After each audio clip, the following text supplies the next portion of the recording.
As Dr. Creed said, my name is Malcolm Turner. I've worked for Dr. Creed for the last couple of years, and it's kind of been, well, maybe it's just a personal joke. I keep writing temporary behind garden technician, because every time I log in, we clock in every morning, it always says temp behind my name, so I'm always just waiting to either find a new job if any of you are loaded, or Dr. Creed's just going to fire me one of these days, I'm sure. I've not been, let's see, and I don't get to do this very often, so we're never sure if I'm going to get a PowerPoint right. So anyway, Dr. Creed's told you I traveled to New Zealand and China this year, and am I speaking loud enough? Everybody? Okay. New Zealand, I was there late April, early May, and I was supposed to be there for the harvest. I saw a lot of kiwis, but I didn't get to see a single one picked because every time I showed up at an orchard, it rained. And they don't pick during the rain because then they have hundreds of pounds of fruit that are wet sitting in a warehouse molding, and so consequently I didn't get to see anything picked. I flew into Auckland. Our friend and my host, Ross Stevenson, picked me up in Auckland about 5 o'clock in the morning, and we went for coffee there in Auckland, and it's beautiful right as you go in. It's worth it, just, you know, not for the kiwis, but it's worth it just to go to New Zealand. From Auckland, we traveled down a little bit below, let's see if I can figure out, there it is, a little bit below Tauranga. Ross he and his brother, and there might be another part, but he and his brother have a company that they had a kiwi orchard in the area of Te Puke, which looks like the puke without an H in it. And it's right in that area, but they sold their orchard, and he had a beach house, which they put me up in, or I shared with them. And it was amazing at Pukahina Beach. And that was just right here along the coast. When I was there, they were starting to come into late fall, early winter, so it was cool. Way too cold to get in the water, even though I did see some surfers out there. We were there a little bit. I got to see, let's just keep going through my slides here. This is when I first arrived at the airport. I'm getting a little ahead of myself. Kia ora is welcome, or more or less welcome in Maori. And the first thing I saw when I got off the plane and walked in, they're worried about this insect coming in, the brown marmorated stink bug. I don't know, Dr. Creeks has probably already mentioned it, and it'll come up again. We don't have it right here, but it's, you know, it's assumed that it'll be here one of these days. They don't have it in New Zealand as far as I know, but they're worried about it, and they're doing everything they can not to. So anyway, that was the first sign that I got to see coming into the airport. After Ross picked me up on the way to Te Puke, this was the first orchard I got to see. I didn't walk out in it because you just don't trespass, and for a lot of reasons, and one of them is tracking in whatever I had tracked in off the plane or out of our country into their country. But you can see that these were green kiwi, and they're just packed. This orchard was just loaded. And so that was my first experience, and then I don't know why the tape was there, but anyway, they had caution tape up. So Ross took me to see a friend of his, and I didn't take a picture of him. I didn't take a lot of pictures of people. I took pictures of their surroundings. So we went to see this friend of his named Ted Moore, and Ted grows green kiwis. He grows persimmons and some other fruit too. And he was really interesting and knew a lot about kiwis, at least from my perspective. And then he got into, this was shortly after the shootings in the mosque there in New Zealand, and it was a terrible time for them because they're not used to that. And Ted went into, I think he mentioned that John Podesta, one of our former people, was in New Zealand 2 days before the shooting happened, and so it was all something that he set up. So that's when the wheels kind of came off that train. So then we went outside, we were getting ready to leave, and there were all these ducks and geese that were just wandering around on his property. And then Ted just started wandering around, running around behind them, throwing his arms up in the air, yelling and screaming at the ducks and geese to get out of there, and then we took off. But that was my first experience with one of Ross's friends. And this was his kiwi orchard. You can see that, all the fruit that he had on there and how neat. This is what I noticed all through the orchards that I got to visit. Very neat, very orderly. They work very, very hard on them. They do a lot of pruning. The fruit is kept to, from what I'm told, 5 or 6 per square foot. And the canopy is relatively solid, but still, it's not completely shaded. It lets a lot of light through. But anyway, this was Ted's green kiwis. How are they managing like the fruit, the quantity of fruit per square foot? Do they cull. Flower? Yeah, they go through there, and I don't know how much Ted did because his was pretty thick.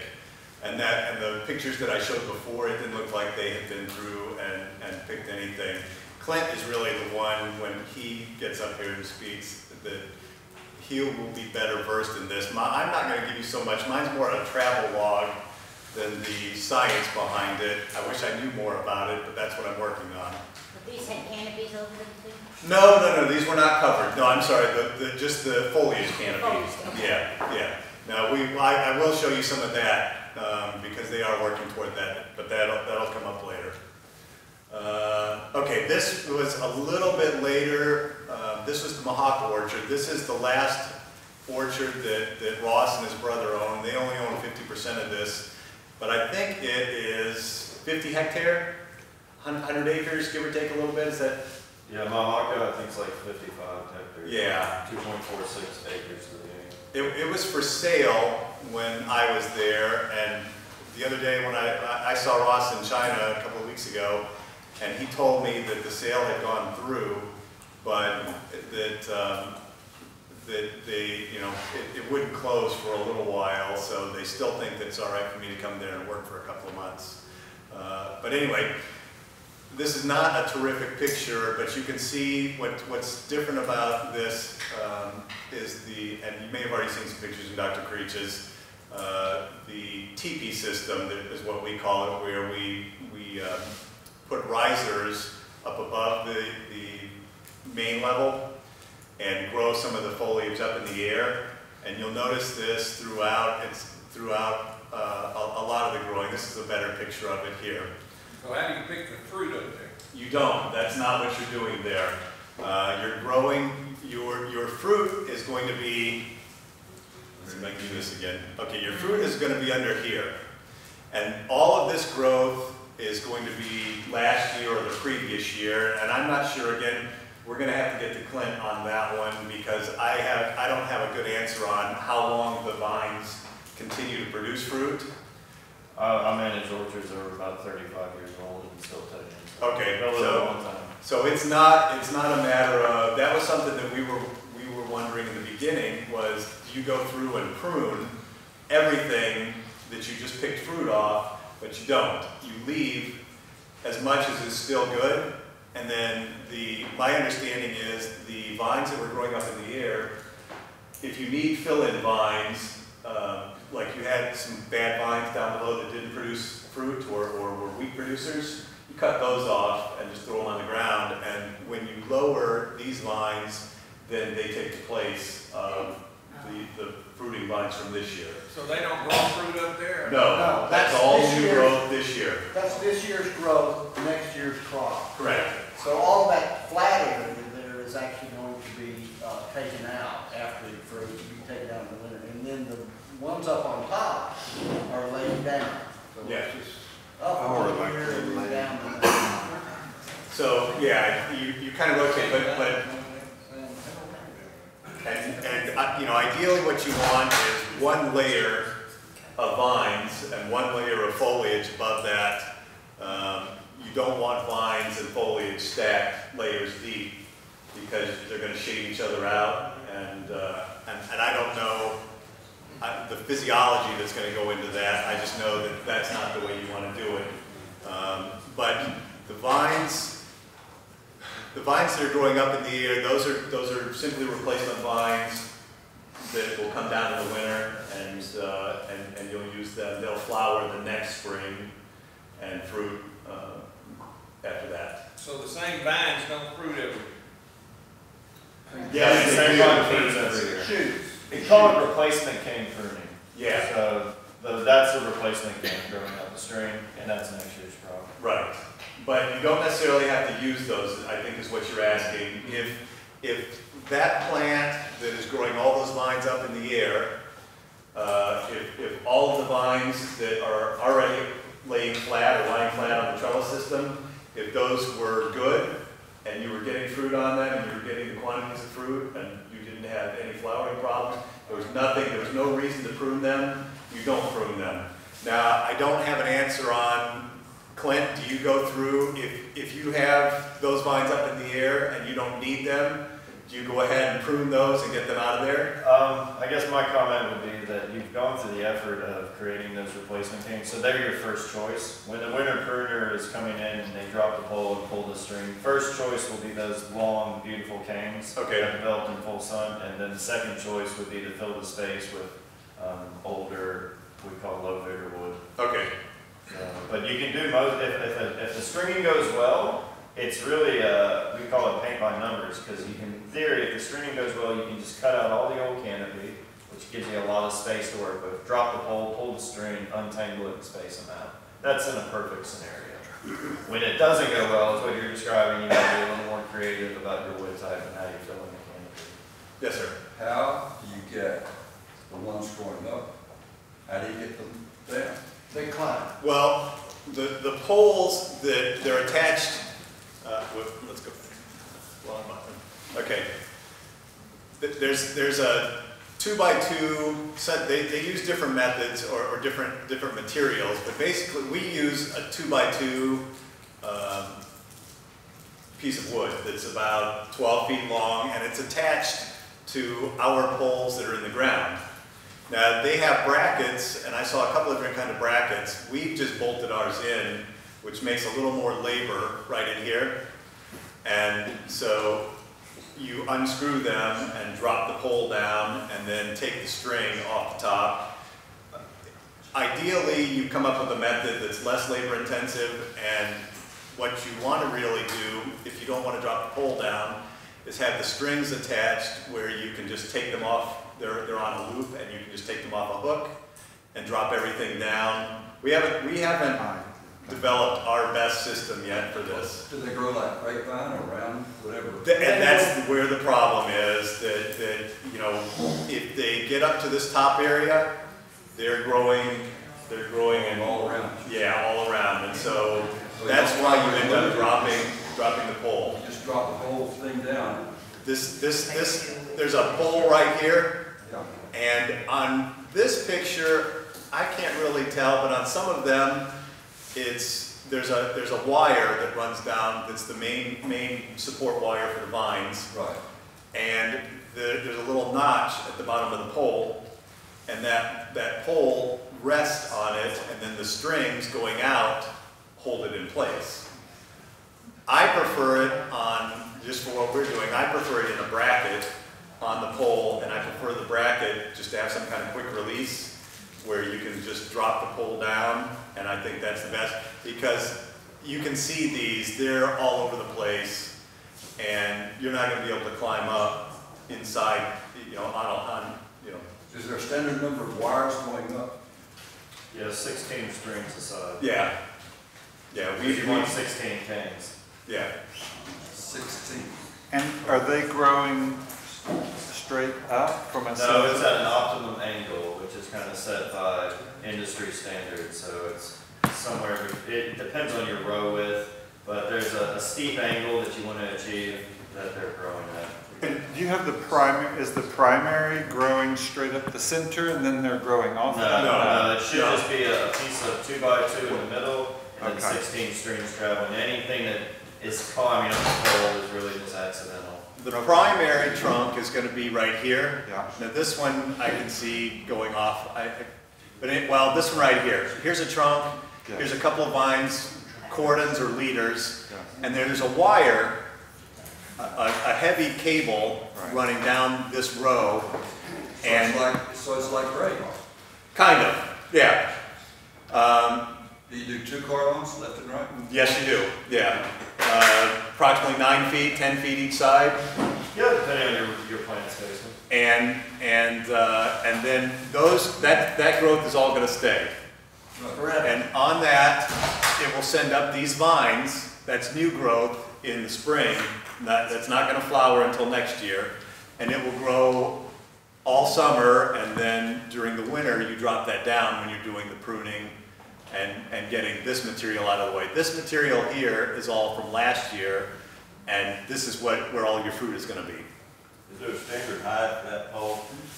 That also Well, it depends is- on the road, because you're trying to get an optimum angle. So the distance, it's just a Pythagorean theorem type thing, where if you have a wide road, then you might have to go high to get an steeper angle.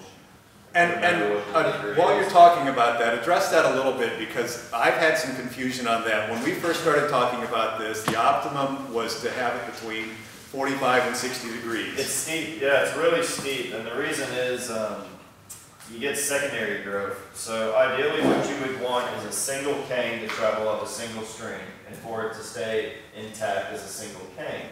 If you drop the angle, what happens is it breaks ankle dominance, and you get all these secondary growth. It starts to look like a menorah or a candelabra type thing. And that's not ideal for winter pruning, it's not ideal for a lot of things. So steep angles will give you better cane, less bud break, secondary growth, and just does the Is job. there a maximum length on the run?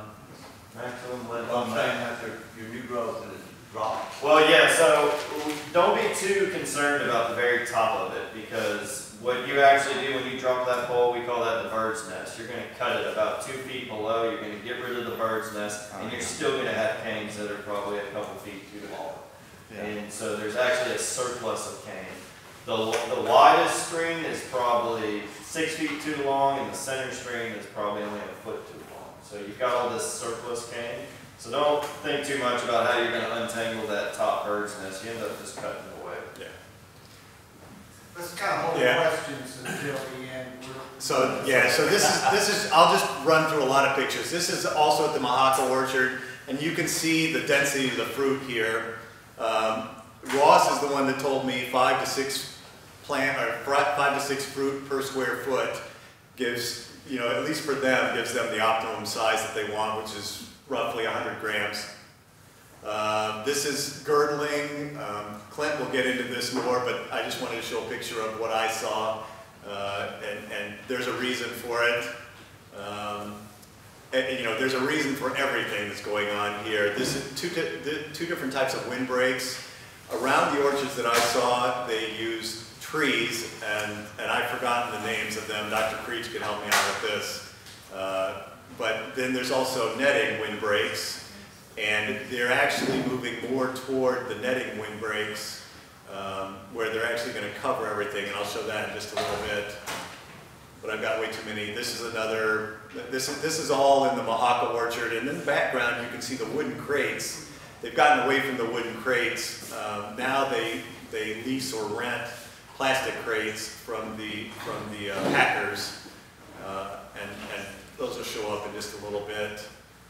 This is another picture of a windbreak. They're really concerned that the wind does a lot on, because the foliage is big, the fruit is heavy, they bang into each other, and they're doing everything they can to keep the blemishes down. And part of that is keeping them shaded a little bit and keeping them from, and New Zealand is much windier than it is here. Anyway, this is Ross Stevenson. He's the owner, and he was my host there. And then under the umbrella is one of his employees, Murray Malone, and we'll probably see a picture of Murray later. Both very good people, and I was very lucky that they took care of me down there. This is their basic trellis structure. This is what I saw most often. Wood posts in the ground, metal 2x4s going across the post, across the rows, and then, let's push the wrong button. Right up in here, you can see wires. I think you can see an irrigation line on the main, on the central wire there, and you can see the leaders coming up. Between the rows, and I call the row where the plants are growing, between the rows across the top, a little over 6 feet high, are approximately 9 wires. I think they're 18 inches apart, give or take a little bit. And that's the trellis that those vines are going to lie across. And then you see all of this fruit hanging down. Let's see. Well, that's the emitter, that's an irrigation. Yeah, they irrigate from overhead and spray. Is it a misting system? Yeah, it's not really mist, but I wouldn't call it mist, but it's a sprayer. The misters look about the same. This is just another wind barrier. This is just another picture of the fruit and another of the girdling. You can see there's been a lot of girdling done on this trunk. This was the end of one of the rows or one of the fields. And these are the metal 2x4s. I don't know what else to call them. Called ag beam. I'm sorry? Ag beam. Ag beam, okay. And they were kind of cantilevered out at the end, and these posts are driven to the ground at an angle, and then there's a dead man post somewhere in here, and they're all wired down in between it. More of this is just an end row, more of the wind barrier. This is something you may have talked about already, and you're going to hear more about. PSA, which is something we don't have here.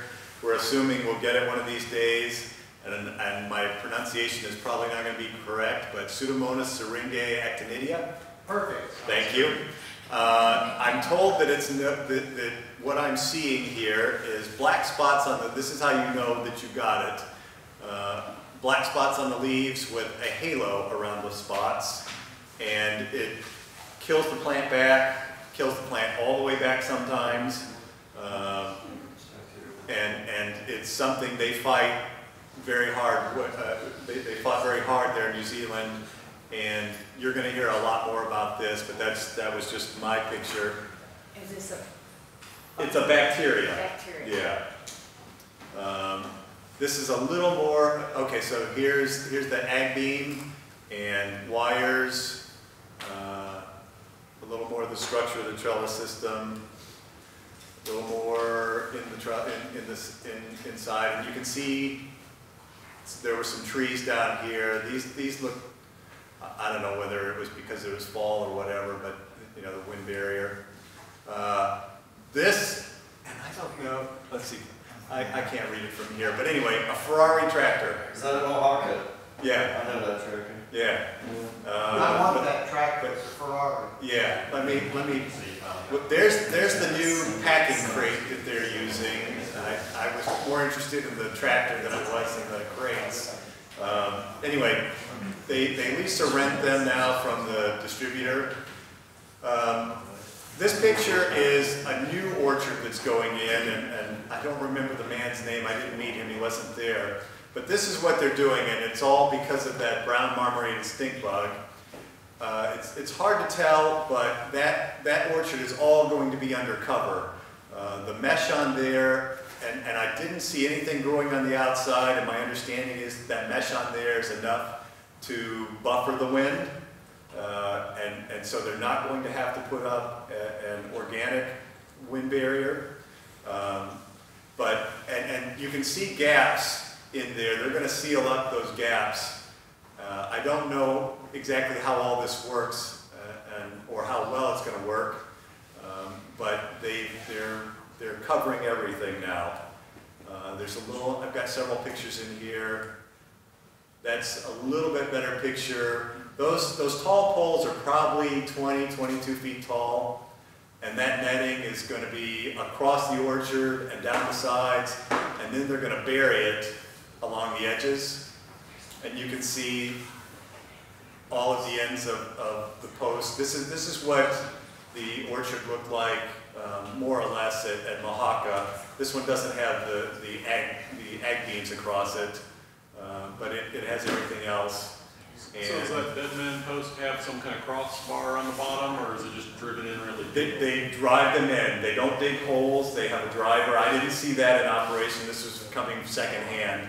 But it's just a post driver, and it gets in there and buries that post, I don't know, 6 or 8 feet deep, and that one pretty deep, and then they just tie off and ratchet everything down. This is Murray Malone. Finally, there's a picture of him. This is a part of their irrigation system in this new, and I think this is a mist system for frost, where they have upward sprayers so that if they do get cold, it gets cold in this area, that they could get away from that or try and prevent hard freezes. This is more under that cover. There's Ross and more on the outside. Now, they have a different method than you know, we're not sure. We haven't developed our method on putting in the trellis system and putting in the plants. They put in the trellis system and grow the plants out for a couple of years and graft on anything that they're going to graft out in a nursery like this. And so by the time they're ready to put the plants in, the trellis system is already up. The plants are developed, they're robust, they're not putting dead plants in, or they're not killing plants, they're not wasting labor killing plants. They probably still have some losses, but they limit those. So anyway, this was a nursery on the same grounds as that the new facility. This was Sika's packing facility. It was huge. They do, from what they were telling me and what I understood, 200,000 of these flats per day. Now that's not all year long because there's just a short window on it. But they do, they pack and then they store everything in cold storage for a while and then they ship out from here. They ran 3 lines in here. This line was empty when they were on lunch break when I went in. This line was running, and the Kiwis they come out of this room. There's all the blue crates where they got them. They drop on, they bring a blue crate up, drop all the Kiwis in, run them through. This was our host there picking out some of the blemishes. You'll see some of these types of blemishes on our fruit.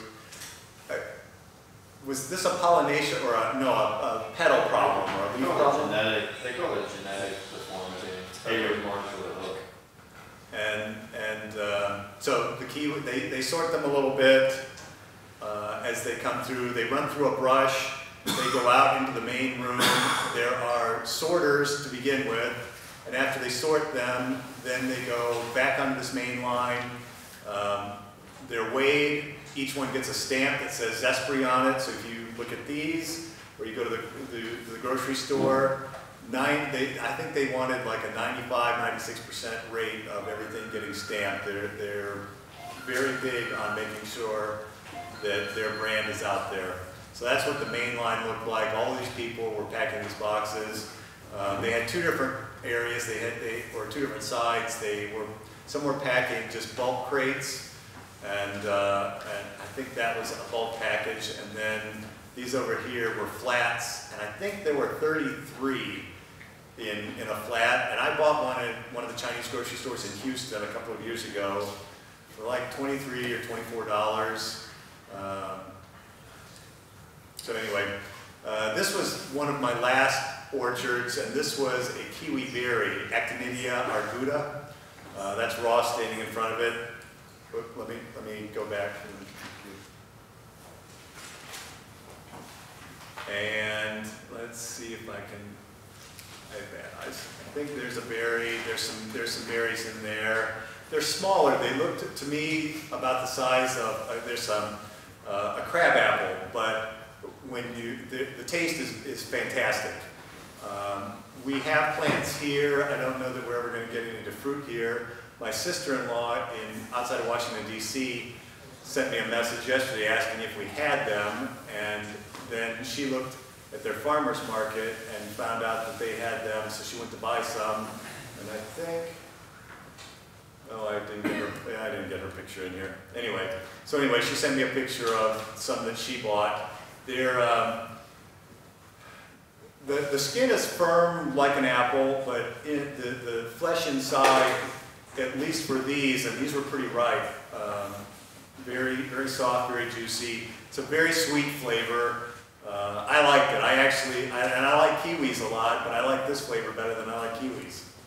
So then, anyway, I was goofing off. I went to Hamilton Gardens. Oh, I gotta go through here. There was my lunch, and you'll remember this because mostly I have a vegetarian diet. And I say mostly because China ruined it for me. This was at Hamilton Gardens. Hamilton Gardens was amazing. I'd go back to New Zealand just to go to Hamilton Gardens. The water features were great. I have absolutely no idea how much money they had spent building Hamilton Gardens or how much money it takes to maintain, but there's absolutely no way. They must have hundreds of people here. This is the bamboo forest there. These were just spots. I took hundreds of pictures, and these were just. This was the beach house I got to stay in. It was nice. This was my every morning and every evening on Pukahina Beach. Ross has sold, or I don't know if he sold the house, put the house up for sale, and it was probably like 2 million New Zealand, which is $1.5 million roughly US, maybe not that much. So this was Mount Maunganui. I'm going to get it wrong. Maunganui.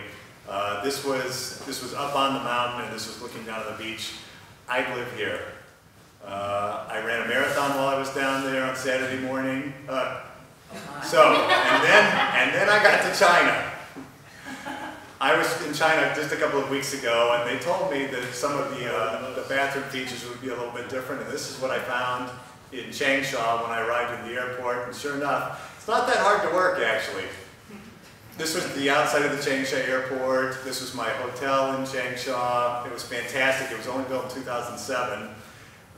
But it was great. It was beautiful inside, beautiful outside. My room was fantastic. Red Bull, cigarettes, playing cards, condoms, and a respirator mask greeted me in my hotel room. It was a party. There was my breakfast. Changsha is known for stinky tofu, and so that was what I wanted to try.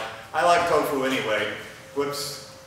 Right there is Changsha's version of stinky tofu. Right there is Changsha's version of fermented tofu. Stinky tofu kind of tasted like charred pork rinds. Fermented tofu, don't ever eat. It was the worst thing I've ever eaten in my life. Everything else was fantastic.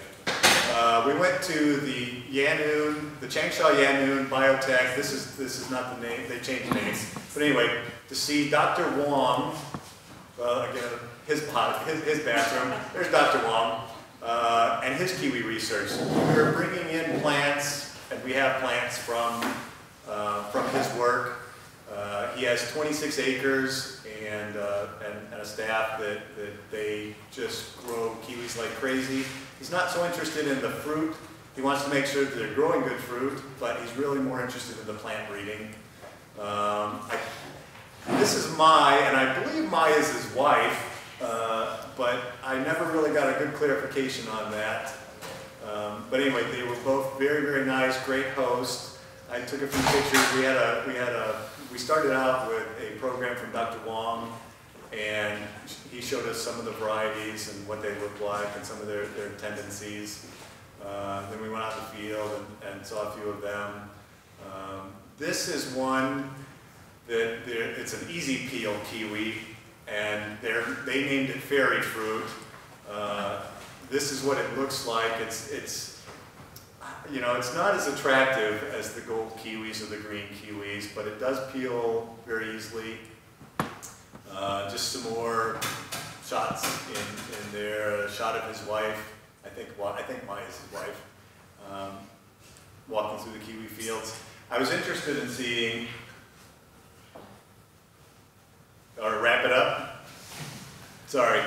All right. Anyway, so China was a great trip. So you remember where I ate? I have a vegetarian diet. I went to Nanjing to see our friend Dr. Wong, who was here for a year. Dr. Waugh took me to breakfast on Wednesday morning. This ruined my, well, this didn't ruin, the dinner before ruined my vegetarian life. This was duck blood sausage, duck heart, in some kind of broth over rice noodles with a little bit of tofu. Wasn't terrible, but, you know, no longer vegetarian. I went to look at some produce markets. I saw their kiwis. They're really big on selling zespri. This man, the man that owned this market, I wanted to buy his Chinese kiwis, and he wanted to sell me his New Zealand kiwis. These were gold and these were red. So anyway, I met some friends, had some fun. There was Dr. Waugh and his wife. Went to the subway. I got my foot worked on by a guy that I think is a doctor. Nanjing is surrounded, Nanjing is a beautiful city. Nanjing is surrounded by a huge wall, 600 years old. I think this is the South Gate, but I was never really clear on that. The wall is like 70 or 80 feet tall and 8 feet thick. We rode the bullet train. They have tons of KFCs there, surprisingly. We went to one place, one tourist stop called Purple Mountain, where they have 2 KFCs on the way up the mountain. This was at the the Nanjing train station. When they eat chicken, fried chicken at KFC, they give you plastic gloves. So you eat your chicken with plastic gloves. This got me into Shanghai, so this was some fruit I went to see in Shanghai. I used a Chinese translator because I don't speak any Chinese, and I spoke into it and I said, may I take a picture of your kiwi fruit and your figs? She had some giant figs. It translated, may I take a picture of your pigs and kiwi fruit? But she got me anyway. So I went back on my vegetarian diet. This was my Friday morning breakfast. It was fantastic. Let's see, it was sweet potato, chickpeas, greens, peanuts, and some kind of noodles. This was a man rolling tea. This tea ranged from like $20 for 50 grams to, I think it was a little over 100 for 50 grams. And that box is 100 grams. Went to a Chinese temple. Can't get away. When I come back, everybody says, what was your favorite part? What was the best thing? And it's always the people. This was my favorite people. I have no idea who she is. This was right outside my hotel. Dr. Waugh picked me up, and we were leaving leaving Nanjing to go to Shanghai on the bullet train. And she had this very cute little poncho umbrella that was painted like a duck, and I scared her to death chasing her around trying to take her picture. So when I went to see my friend Dr. Waugh right here, I ran into my friend Dr. Creech right here. I don't seem to be able to get away from him no matter how far I go. And that would be the end for me. Sorry, I've been over.